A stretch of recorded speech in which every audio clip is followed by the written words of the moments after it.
Nunca ha sido fácil el tema de las percepciones públicas y la imagen que hay sobre México en Estados Unidos y sobre todo en Washington. En distintos momentos, en distintas coyunturas, a lo largo de los últimos 30 años, siempre ha habido momentos bien complicados. Es decir, uno de los más complicados, evidentemente, en los 80s con el asesinato de un agente de la DEA, Enrique Camarena, pero luego en el propio momento en que México parecía que entraba a la escena internacional con bombo y platillo, en las postrimerías de la ratificación del Telecán, ese annus horribilis que vivió México en el 94 con la rebelión zapatista, los asesinatos políticos de ese año, la debacle de la crisis económica mexicana en el 94. Ya no digamos esta historia que continúa al día de hoy con respecto a la violencia, la criminalidad, al papel del crimen organizado y la incapacidad de 3 sucesivos gobiernos mexicanos por confrontar de manera adecuada al crimen organizado transnacional. Todos estos temas siempre han complicado mucho la percepción que hay sobre nuestro país en Washington y los intentos de sucesivos gobiernos mexicanos por tratar de mover la aguja en términos de las percepciones. Curiosamente, en los últimos 10, 12 años ha habido una tendencia positiva en las percepciones de la opinión pública estadounidense con respecto a México. Es decir, hoy por hoy el 62-63% de los estadounidenses tienen una percepción positiva de México, pero sin embargo, si uno armara una nube de palabras, es decir, las palabras corrupción, violencia, pobreza, impunidad, violaciones a los derechos humanos, siguen poblando esa nube de palabras de manera importante en Estados Unidos. Pero hay que decirlo, yo hace mucho tiempo no veía un momento tan complejo en las lecturas y percepciones sobre México como las que estamos viviendo en este momento. Parecemos el cuetero, estamos mal o estamos vistos mal o estamos siendo mal percibidos por grupos, actores, sectores de las más índoles procedencias. Primero,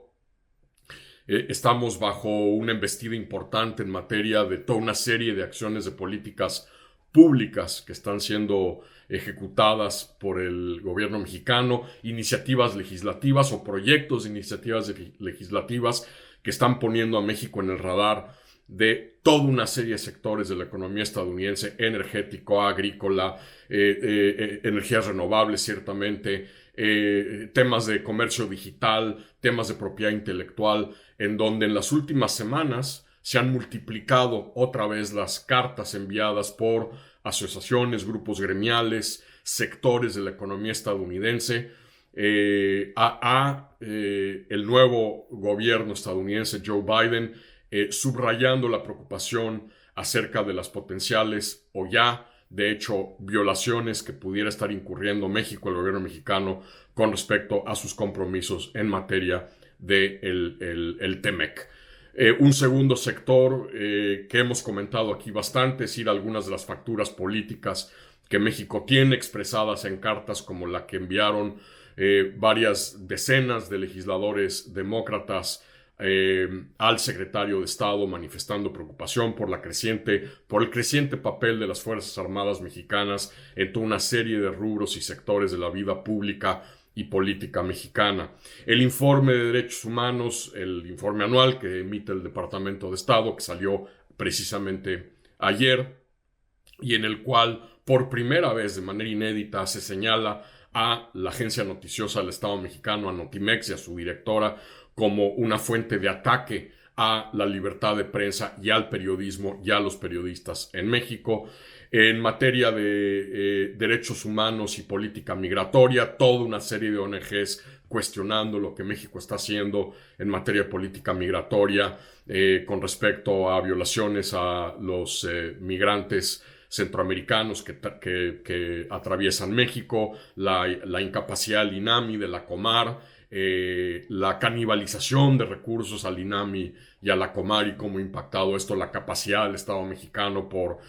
asegurar que más allá de su estatus indocumentado, estos migrantes centroamericanos están siendo protegidos por los derechos de las convenciones internacionales y de la propia legislación mexicana.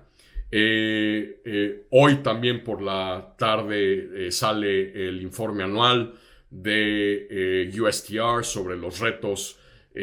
a las exportaciones y a la actividad económica estadounidense en el extranjero, el National Trade Estimate, en el que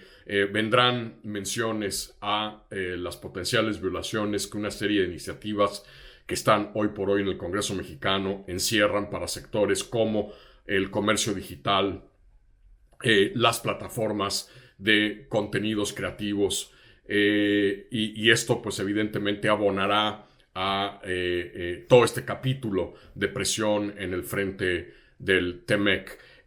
ONGs, centros de análisis, los llamados think tanks, cuestionando esta embestida del Estado mexicano, del gobierno mexicano, a los órganos autónomos, a los órganos independientes, este ataque al INE, empiezan a generar una preocupación amplia, generalizada, y ya no digamos el tema de la política mexicana para mitigar y confrontar la pandemia, tanto en sus aspectos epidemiológicos y pues los retrasos y los errores cometidos en gran parte de la estrategia mexicana para confrontar el virus, la política de vacunación, la manera en que se han manejado los datos. Hoy salió un artículo en el Washington Post en el que se especulaba si Trump, Bolsonaro, Daniel Ortega de Nicaragua, Andrés Manuel López Obrador o el presidente Lukashenko de Belarus, cuál de estos era el que peor había manejado la pandemia este año que llevamos ya